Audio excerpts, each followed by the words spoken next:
Bonjour et bienvenue dans Milkshaker, le podcast qui agite les idées reçues sur l'allaitement.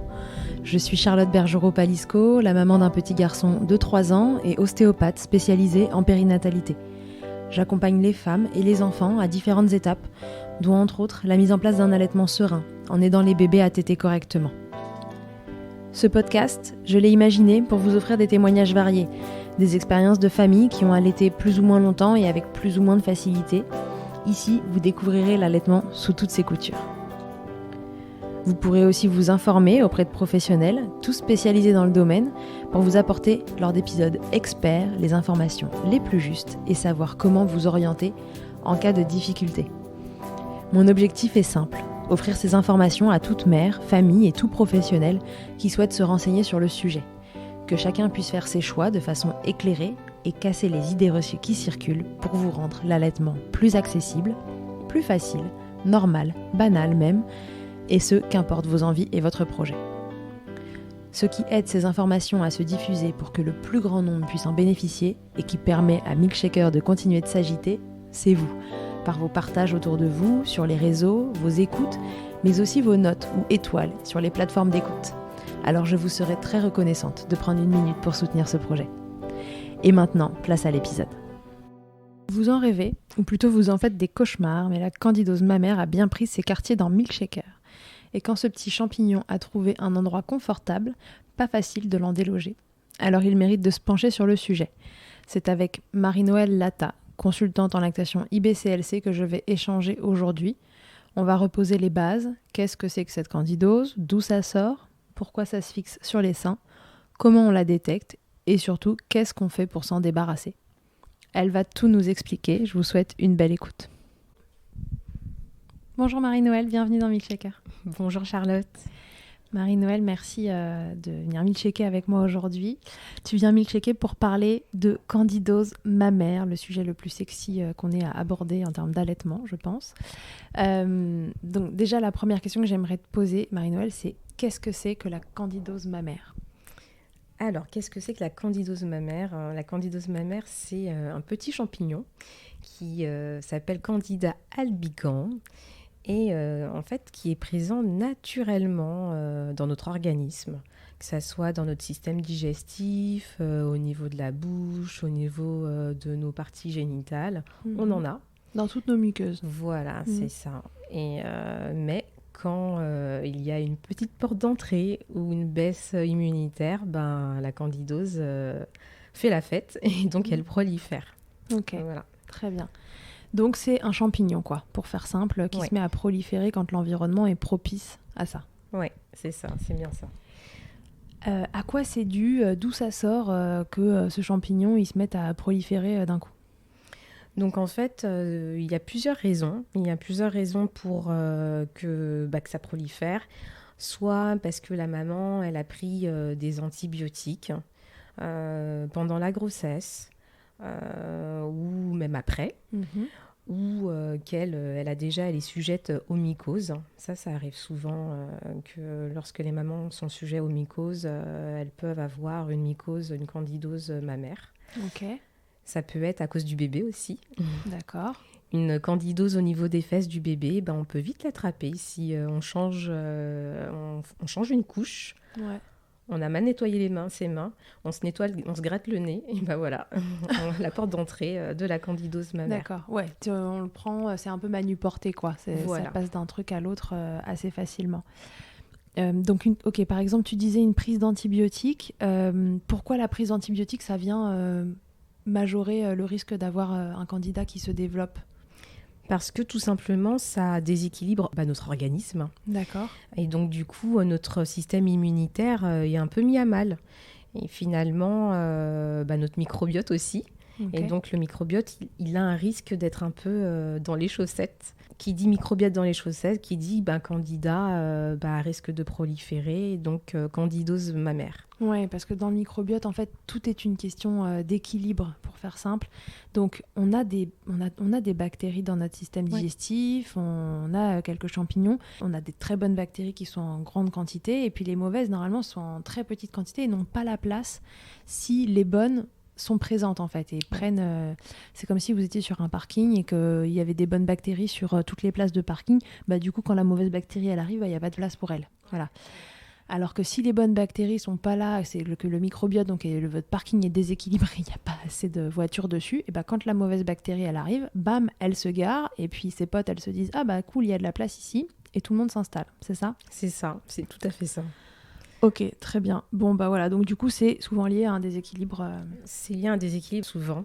Et à savoir que la candidose mammaire, il y a deux types de candidose. La candidose un peu de surface qu'on retrouve sur le mamelon, l'aréole, et la candidose intracanalaire qu'on retrouve justement, quand on dit intracanalaire, c'est à l'intérieur du sein et donc dans les canaux lactifères. Donc ça, c'est important à savoir. Et surtout, souvent, ce type de candidose intracanalaire, c'est un type de candidose qui finalement persiste et donc est beaucoup plus difficile à traiter, mais c'est possible. C'est possible. Oui, parce que du coup, c'est plus profond dans le sein, donc toutes les crèmes, etc., vont avoir une moindre action là-dessus. Oui. C'est ça.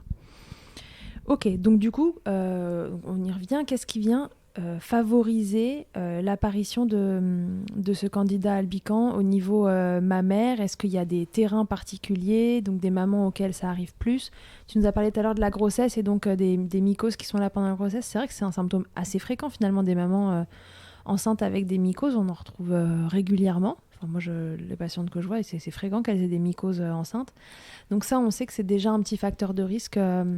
Oui, parce qu'elles ont une baisse immunitaire déjà, donc c'est un facteur de risque. Comme la crevasse aussi, ce serait une porte d'entrée pour ce candidat albicans. Donc ça peut proliférer. Il peut aussi y avoir le bébé. Le bébé qui tète pas bien maman, et ben donc du coup il peut faire crevasse et il peut mal téter et donc du coup c'est aussi une porte d'entrée pour cette candidose mammaire. D'accord, ok. Est-ce que on entend que quand les mamans ont une mycose, par exemple au moment de l'accouchement, et que cette flore-là a été déséquilibrée, le bébé passerait dedans et du coup se ferait un peu contaminer au contact du vagin. C'est vrai ça ? Ça se peut. Mais tant qu'il n'y a pas de symptômes, tout va bien. D'accord. Lorsqu'il y en a, justement, là, on regarde et puis on essaye de traiter. Okay. Donc, si maman a une mycose et que bébé vient au monde à ce moment-là et que tout va bien par la suite, pas d'inquiétude. Oui, d'accord. C'est vraiment les symptômes qui vont nous alerter dans la candidose. Il ne faut pas aller s'alerter. Il ne faut pas aller chercher plus loin, bien sûr. À savoir aussi que ce petit candidat albicans, ce petit champignon, il aime bien l'humidité, il aime bien la chaleur. Donc souvent, la candidose mammaire, elle apparaît quand la maman elle fait par exemple des pansements de lait maternel. Et quand c'est trop longtemps, pendant toute une journée, sans être changé, c'est un risque de candidose. Ouais, ça macère quoi. Ça macère. Un endroit humide et chaud. Ouais, donc c'est vrai que du coup, ce bébé qui tète pas bien, c'est pas vraiment le fait qu'il tète pas bien, c'est que s'il tète pas bien, éventuellement, il fait une crevasse, ça fait une porte d'entrée, et de surcroît, si les mamelons sont un peu douloureux, alors la maman, elle se traite, alors elle fait ses cataplasmes, ses bidules, ses trucs, tout ça reste en milieu humide dans les coquillages, là, et boum bam badaboum, la candidose fait la fête, quoi. Voilà, c'est ça. Bienvenue. Welcome, candidat. Ok. Comment on la repère, du coup, cette candidose? Les signes, les symptômes, chez maman, les trucs qui peuvent nous alerter chez bébé. Dis-nous tout. C'est quoi qui doit nous alerter? Alors, ce qui peut nous alerter, c'est que maman a des intenses brûlures au niveau des mamelons. Et ça persiste tout au long de la tétée. Que ça soit même après, pendant, entre les tétées. Et c'est même aggravé avec le chaud. Ah. Donc là, ça peut être un petit indice de peut-être qu'il y a une candidose mammaire. Le mamelon ou l'aréole, en fait, porterait des larges plaques d'aspect un peu rouge, luisant, un peu framboise, couleur framboise. Mais les bords sont très irréguliers.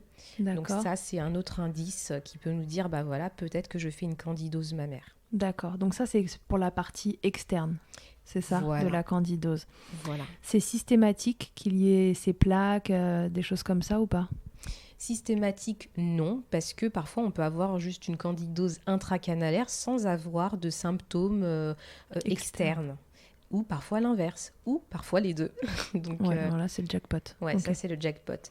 C'est très aléatoire. Parfois, ça peut commencer par une candidose mammaire simple et ensuite proliférer. Et donc, on passe à une candidose intracanalaire également. Donc, c'est les deux. Ok, très bien. Il y avait une question qui était revenue dans la boîte à questions sur Instagram. C'était, moi j'avais des boutons, la dame disait, au niveau des mamelons. Est-ce que ça peut prendre cet aspect de bouton aussi ? Ça peut prendre un aspect de bouton. Parfois, on peut même le confondre avec de l'eczéma aussi. Donc, oui. Après, je n'ai pas vu comment... souvent, c'est un bouton type plaque, un peu desquamé. Ça peut avoir cet aspect-là. On peut le confondre avec un eczéma parfois. Ok, donc tout ça, ça fait mal. Est-ce que ça gratte ? Parce que tu sais, les champignons, au niveau vaginal, si on a une mycose, c'est plutôt un truc qui vient gratter. Est-ce que ça gratte sur les seins ou pas trop ? D'une maman à une autre, oui. D'accord, il y en a certaines que ça gratte. Il y en a certaines que ça gratte beaucoup.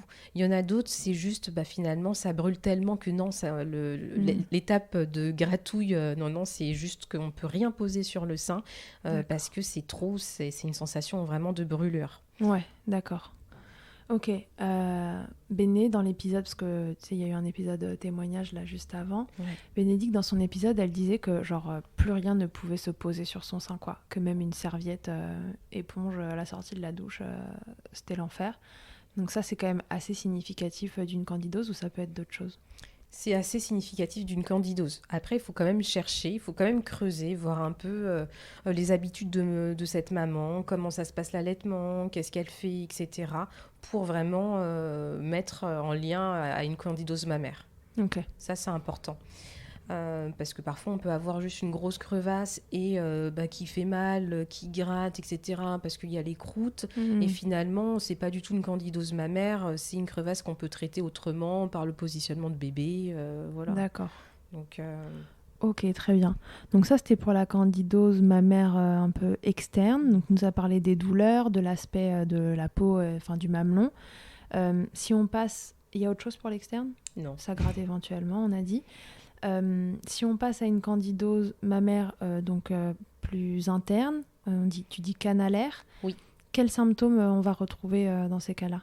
Alors là, les symptômes vont plutôt être de type des douleurs assez lancinantes au niveau vraiment à l'intérieur du sein, de type brûlure profonde, des démangeaisons aussi. Parfois, on peut avoir des démangeaisons, des sensations d'aiguille dans le sein. C'est vraiment le truc pas top du tout. C'est ce qui pourrait nous faire penser à une candidose canalaire à l'intérieur du sein. Ok. Et là, pareil, Béné, elle parlait d'une histoire de spaghetti qui sortait du sein au moment où le petit tétait comme si le lait était un spaghetti. Ah oui, des douleurs vraiment lancinantes. Ça peut être ce type de douleur. Ok. Et c'est vraiment pas top. Hein. C'est vraiment le côté où vraiment les tétées sont très difficiles et très douloureuses à ce moment-là. Ouais. Et en dehors des tétées, ces sensations, elles se calment ou non, pas forcément ? Pas forcément. Elles sont elles peuvent se calmer. Elles sont assez sourdes, ces types de douleurs et de sensations. Mais ça dépend d'une maman à une autre. Parfois, les douleurs ne se calment pas entre les deux tétées. Et donc, du coup, elles restent un petit peu sourdes. Ouais. Donc, en fait, la douleur de j'ai mal quand mon bébé tète... ça brûle sur mon sein, etc. Si c'est pas du tout là en dehors des tétées, on peut se dire soit un positionnement, soit un problème de succion, etc. Mais si jamais ça commence à partir en dehors des tétées, on doit quand même sérieusement se poser la question de est-ce qu'il y a une candidose ? Voilà, c'est ça. Outre l'aspect frottement pur, c'est évidemment si vous avez le sein arraché par une crevasse, quand vous posez un truc dessus, c'est pas très agréable. Ok. D'autres signes et symptômes ou on a fait le tour des choses qui doivent alerter ? Non, on a fait le tour des choses qui peuvent alerter. Et chez bébé, donc un éventuel muguet qui serait là. Encore une fois, s'il n'y a pas de symptômes chez vous, il n'y a pas de souci. Il n'y a pas de souci. Mais si de surcroît, il y a un muguet chez bébé, ça commence à sentir un peu le candidat là. C'est ça. Chez bébé, il peut y avoir des points blancs dans la bouche de bébé. Un bébé qui est un peu irritable quand même. Ouais. Parce que y a des petites douleurs. Et des fesses rouges. Souvent, ça s'accorde avec les fesses rouges de bébé. Et oui, parce que lui aussi, en fait, c'est tout son tube digestif qui est infecté, entre guillemets, par le candidat albicans. Donc, du coup, il peut se retrouver avec un système digestif très inconfortable. avec beaucoup de coliques éventuellement et tout ça aussi. Oui, bien sûr. Ok, très bien. Qu'est-ce qu'on peut faire comme... est-ce qu'il y a des petits tests qu'on peut faire pour savoir si c'est bien ça? Comment on peut diagnostiquer? On peut diagnostiquer de manière simple et on peut soulager plutôt. Ça, c'est bien parce que le test un peu qu'on connaît tous, le bicarbonate de soude, à diluer une cuillère à café de Picard, à diluer un peu dans de l'eau chaude. Généralement, c'est une cuillère à café de bicarbonate à diluer dans 250 ml d'eau chaude. Ok, On fait une petite compresse qu'on pose sur les seins pendant 15-20 minutes et généralement, ça soulage. d'accord. Ça, Cool. c'est un petit truc, une petite astuce sympa à connaître. Ou du vinaigre blanc. En fait, c'est le pH. C'est le pH basique qui va permettre de soulager maman et donc du coup de combattre ce petit champignon. Oui, parce que les champignons n'aiment pas les environnements basiques. Ils aiment là où c'est acide. Voilà, Mm. effectivement. Très bien. D'ailleurs, en parlant de ça, Bénin en parlait dans son épisode. Elle disait que ce qui avait un peu entretenu les choses, c'était que Jules avait un reflux un peu interne et que du coup, il y avait une certaine acidité dans sa bouche qui entretenait aussi le muguet de Jules. Enfin bon, bref, du coup, c'était non-stop l'histoire. C'est un terrain propice pour le candidat pour qu'il reste et persiste. Et oui, parce que du coup, la bouche de bébé est acide, vient se caler sur le sein de maman avec son petit muguet, clac, clac, et on y va. Tu m'en parlais aussi tout à l'heure du Vichy. Ah et oui. le Vichy, bien sûr, parce que le Vichy, il y a beaucoup de bicarb dedans, de bicarbonate.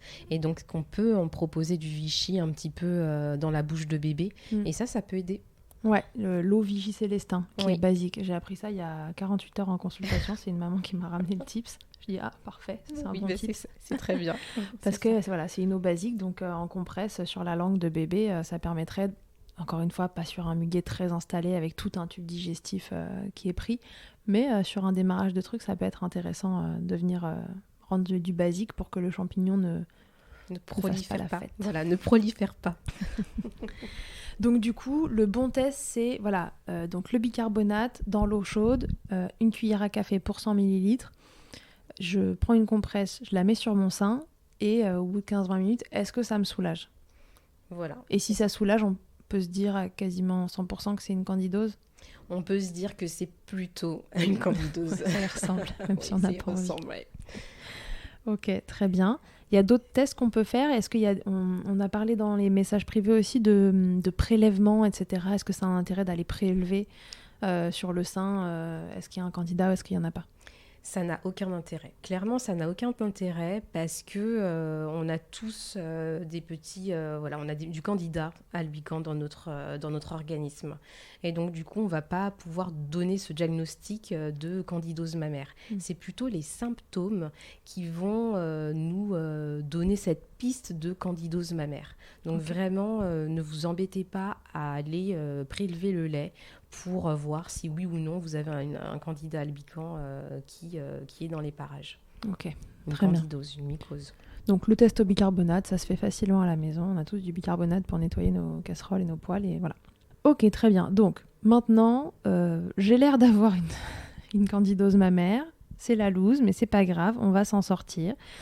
Donc plan d'attaque numéro 1, qu'est-ce que je peux faire pour essayer d'endiguer cette candidose mammaire? Alors, en fait, de première intention, c'est pas mal d'essayer des choses naturelles.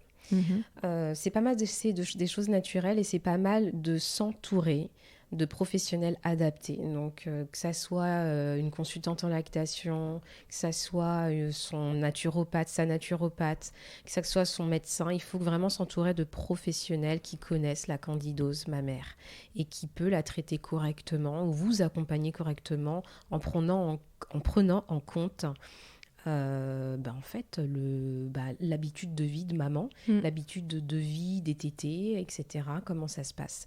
Donc vraiment, ça, il faut le savoir. Ok. De première intention, ce que je conseille, on parle souvent de l'extrait pépin de pamplemousse qui peut vachement aider. C'est un truc naturel qui peut aider. Ouais. Ça, c'est... Comment on le met? Sur le sein? On peut le mettre sur les seins. Ça n'a pas très bon goût. Donc vraiment, on le met sur le sein et donc quand il y a la tétée, il faut quand même l'enlever parce que bébé, il va pas du tout aimer. C'est un peu... c'est pas très bon. Bah, c'est du pépin de pamplemousse, quoi. Voilà. Mettez un pépin de pamplemousse dans votre bouche, croquez-le entre les dents, c'est pas passionnant. Effectivement. Ou sinon, on peut prendre 15 gouttes 3 fois par jour. D'accord. Et beaucoup de mamans sont satisfaites et arrivent à gérer leur candidose mammaire, à se débarrasser du candidose mammaire avec ça. D'accord. Mais pas toutes. Donc c'est pour ça que ça dépend de chacune. Donc si ça ne fonctionne pas, il faut traiter. Donc il faut voir le médecin pour avoir un traitement adapté et un traitement adapté au niveau du temps, au niveau de la durée et au niveau du type de médicament. Ok. Donc le bicarbonate pour le test, les pépins de pamplemousse soit en voie orale, soit en voie locale. Oui. Alors, en fait, c'est aussi se demander est-ce qu'il y a des plaques, est-ce qu'il y a tout ça, parce que s'il n'y a pas de plaques, est-ce que ça va servir à quelque chose de le mettre sur le sein? Non. D'accord. Non. S'il n'y a pas de plaques, l'extrait de pépins de pamplemousse en gouttes, ça peut vachement aider. D'accord. Et voir un peu s'il y a une amélioration. Sinon, il faut traiter voir son médecin pour prescrire un traitement. Ouais. Et qu'est-ce qui est prescrit en général dans ces cas-là alors? Généralement, on va prescrire un antifongique type Fangizone, Dactarin pour bébé. Tu me parlais tout à l'heure aussi de la mycostatine. Ouais. Voilà, c'est les types de médicaments qui sont tout à fait compatibles avec l'allaitement pour bébé et maman. Il faut toujours traiter les deux? Voilà, simultanément. Il faut traiter bébé et maman. Parce que sinon, ça ne marche pas. C'est un cercle vicieux. Si on traite maman, ça va mieux chez maman et pas du tout chez bébé. Finalement, bébé refile le candidat à maman. Et en fait, maman qui a été guérie a de nouveau le candidat. Donc, on est en train de traiter bébé. Donc, elle a récupéré le candidat. Pendant ce temps-là, bébé, il se traite. Et puis, une fois qu'il a fini d'être traité, maman, ça s'est redéveloppé. Et ça peut durer longtemps. Ça peut durer très, très longtemps. Ok. Donc ça, plutôt lorsque c'est plutôt une mycose, une candidose du sein, pas forcément intracanalaire. D'accord. Lorsque c'est intracanalaire, il faut vraiment traiter par voie orale. Donc là, le médecin il va plutôt prescrire du fluconazole. Ok. Ça, c'est le plus fréquent. C'est le plus fréquent et c'est compatible avec l'allaitement. Et il faut le faire combien de temps? C'est pareil, Béné, elle a vraiment galéré avec sa candidose et elle l'a traité plusieurs fois. Et elle disait qu'à un moment, elle a appris qu'il fallait que le traitement il dure plus. Je sais plus, c'était minimum ou plus de 21 jours pour avoir fini le cycle de reproduction, je crois, d'un champignon. Oui, parce que la durée de vie d'un champignon est de minimum 3 semaines. Oui. Donc si le traitement a été fait 2 semaines ou 1 semaine et puis arrêté parce que ça allait mieux, le risque, c'est qu'il y ait à nouveau une reprolifération de cette mycose. Ouais. Donc il faut vraiment faire le traitement minimum 3 semaines, donc 21 jours. C'est la durée de vie d'un champignon, en fait. D'accord. Pour que ça soit efficace. Oui. Et pas avoir d'arrêt entre eux. Entre les deux, entre 2 traitements. On pas se dire, ça va mieux et puis je reprends juste après. Il faut vraiment faire 3 semaines de consécutives. Ouais. C'est comme les antibiotiques. C'est pas automatique, mais... Mais en tout cas, il faut vraiment le faire de façon très régulière. Il faut avoir une bonne observance, on appelle ça, de son traitement. Parce que sinon, ces petites bêtes, là où il y a de la place, encore une fois, elles s'installent. Donc, si le fluconazole, vous ne le prenez pas correctement, ça va se réinstaller et ça ne va pas le faire. Oui. Ok. Très bien. Que faire, du coup, des traitements... Enfin, si le traitement, il ne marche pas, qu'est-ce qu'on fait? Parce que j'ai l'impression que c'est quand même parfois la grosse galère de sortir d'une candidose. Donc quand on est arrivé jusqu'au traitement médicamenteux et que passé les 3 semaines où ça revient, qu'est-ce qu'on fait quand ça commence à devenir chronique, cette histoire? À quoi ça peut être dû?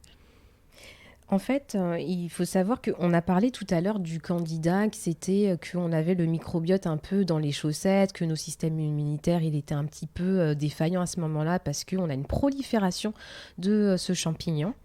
Et en fait, il faut rééquilibrer. Ouh là là, je vais y arriver. 1, 2, 3. 1, 2, 3. Il faut rééquilibrer sa flore intestinale. Donc, pour rééquilibrer la flore intestinale, il faut s'orienter vers des naturaux. Les naturaux ont vraiment toute leur place pour traiter une candidose mammaire. Vraiment, parce que ce n'est pas, c'est au-delà de l'allaitement. C'est vraiment, il faut prendre un peu tout son ensemble. Parce que souvent, il y a beaucoup de récidives.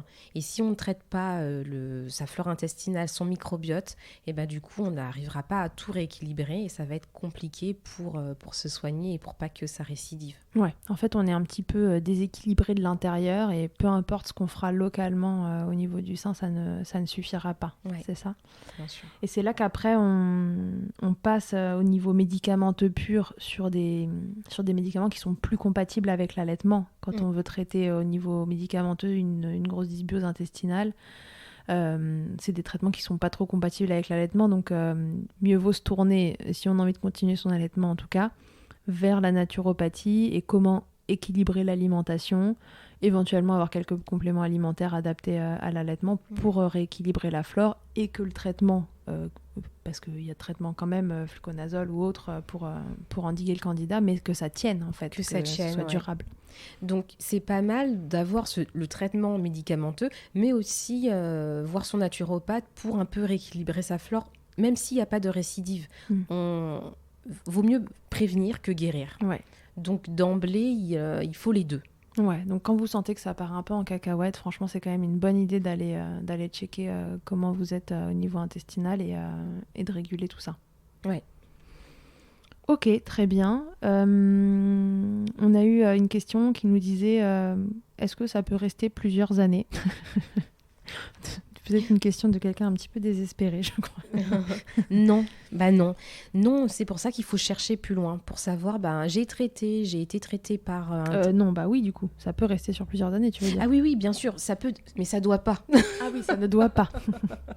Non, il ne faut pas garder un candidat albicans. Non, il ne faut pas garder un candidat albicans. Justement, ça ne doit pas. Ça ne doit pas parce que souvent, il faut traiter la cause, il faut traiter un peu plus en profondeur. Et c'est pour ça que parfois l'alimentation joue beaucoup pour la prolifération du candida albicans. Ce champignon, pour rappel, aime beaucoup, beaucoup le sucre.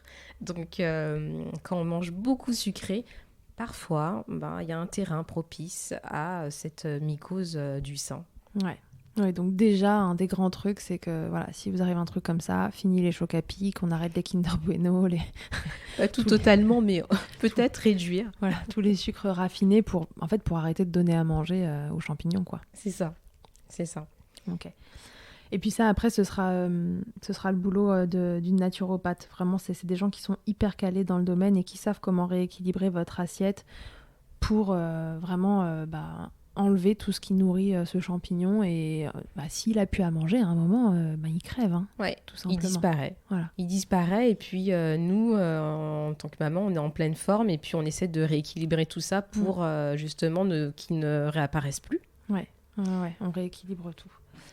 Donc du coup, voilà, il ne faut pas que ça reste pendant plusieurs années, mais c'est possible. Est-ce que c'est possible d'avoir des résistances aux antifongiques comme il existe des résistances aux antibiotiques ? Oui, c'est possible. C'est possible, mais souvent, la cause, c'est ce microbiote qui est dans les chaussettes. Ouais. Donc, c'est si le traitement ne marche pas, d'ailleurs, il est censé marcher, c'est que ça revient. Ouais. C'est que ça revient, tout simplement. Et donc, on ne traite pas la cause plus en profondeur. La cause en profondeur, c'est peut-être qu'au niveau alimentaire, c'est pas top. Peut-être au niveau du microbiote, il y a un gros déséquilibre. Donc, il faut régler tout ça. Et donc, les antifongiques ne vont pas fonctionner. Ouais, ne vont plus fonctionner parce que ça récidive. Ouais, et puis n'oublions pas que la grossesse qui est intervenue a priori juste avant est quand même une des périodes où au niveau immunitaire on est déséquilibré de toute façon. Et d'ailleurs c'est pour ça qu'il y a plus facilement des mycoses enceintes. C'est pas le fait d'être enceinte qui vous apporte les mycoses, c'est probablement que votre microbiote était déjà déséquilibré et qu'avec cette petite variation immunitaire, alors ça laisse la place encore une fois sur le parking. Cette porte d'entrée grande ouverte pour la candidose. Ok, très bien. Bon, je pense que...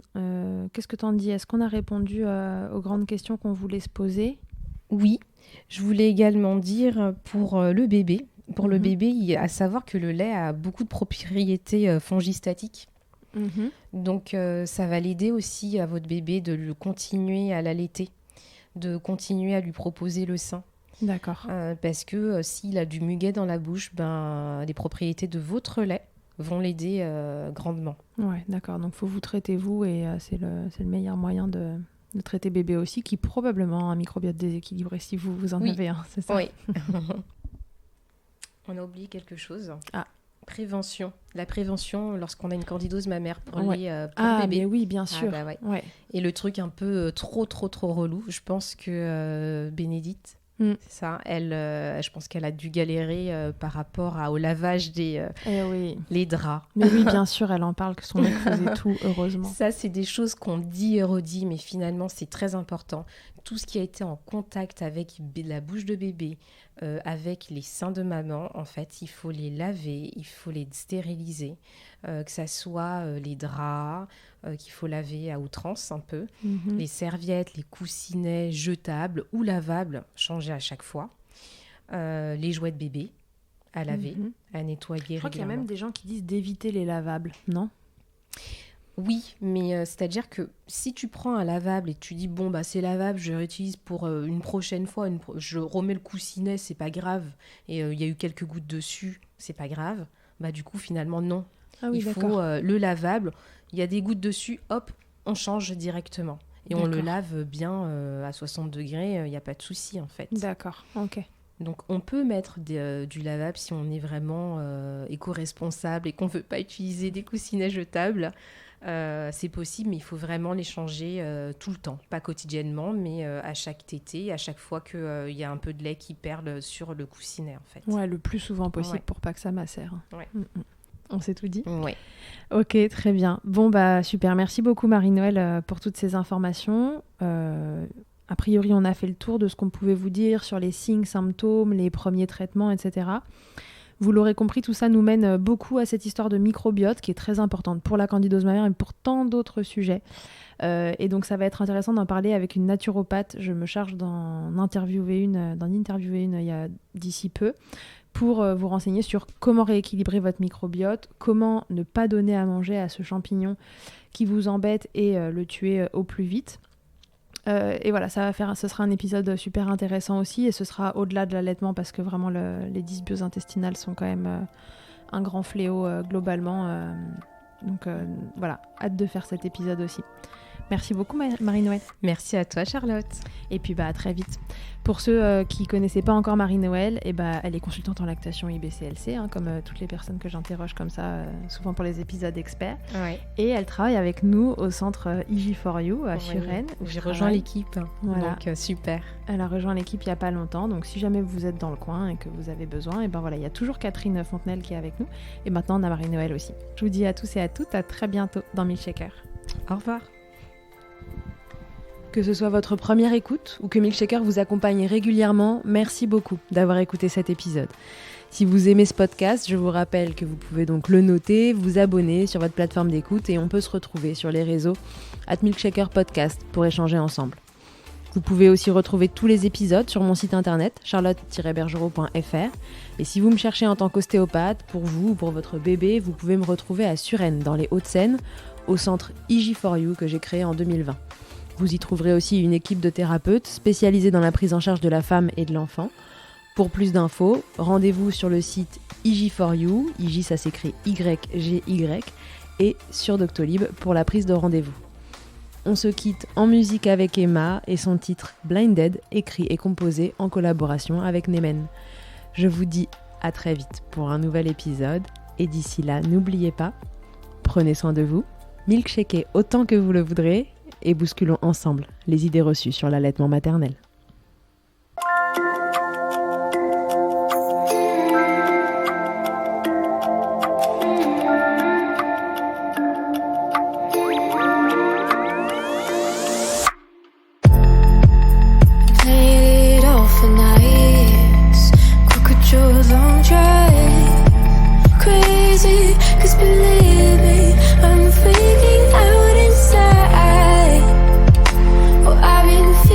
So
close, write me down, pull me out. I've been waiting for you to bring me back. Well, turns out both of us really need to die. Yeah, we crossed paths on the wrong road. Crossed looks from the dinner table.